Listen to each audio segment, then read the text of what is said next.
Hər vaxtınız xeyirli olsun. Bəli, təqsirləndirilən 15 nəfər Ermənistan vətəndaşı, o cümlədən Arayik Harutyunyan, Bako Sakyan, Arkadi Qukasyan, David İşxanyan, David Babayan və digərlərinin barəsində olan cinayət işi üzrə məhkəmə prosesi Bakı məhkəmə kompleksində hərbi məhkəmənin hakimlərindən ibarət heyətdə davam edir.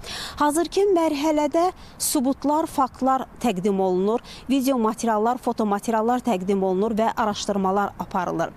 Təqdim edilən sənədlərdə, sübutlarda, faktlarda Ermənistanın məsuliyyəti məsələsi bir daha təsdiqini tapır.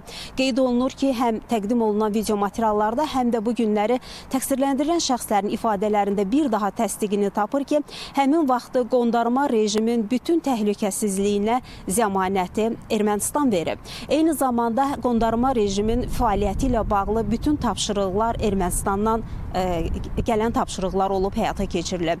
Eyni zamanda qondarma rejimin silah-sursatla təminatı, nəinki silah-sursatla təminatı, bütünlükdə həmin qondarma rejimin təminatı Ermənistandan həyata keçirilib.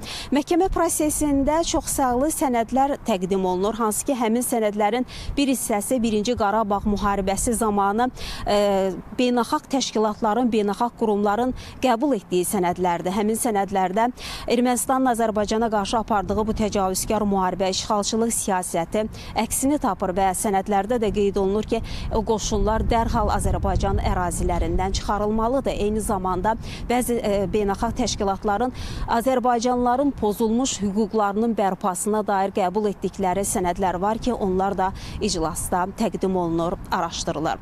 Proses qeyd etdiyimiz kimi açıq keçirilir, təqsirləndirilən şəxslər və zərər çəkənlərin hər biri müdafiəçilərlə, vəkillərlə təmin olunub və biz məhkəmənin bugünkü iclası ilə bağlı, açıq keçən iclasla bağlı xüsusi reportajımız var ki, onu da xəbərlərin növbəti buraxılışında tamaşaçıların diqqətinə çatdıracağıq. Hələlik isə bu saata çatdıracaqlarımız bu qədər. Söz yenidən sizdədir.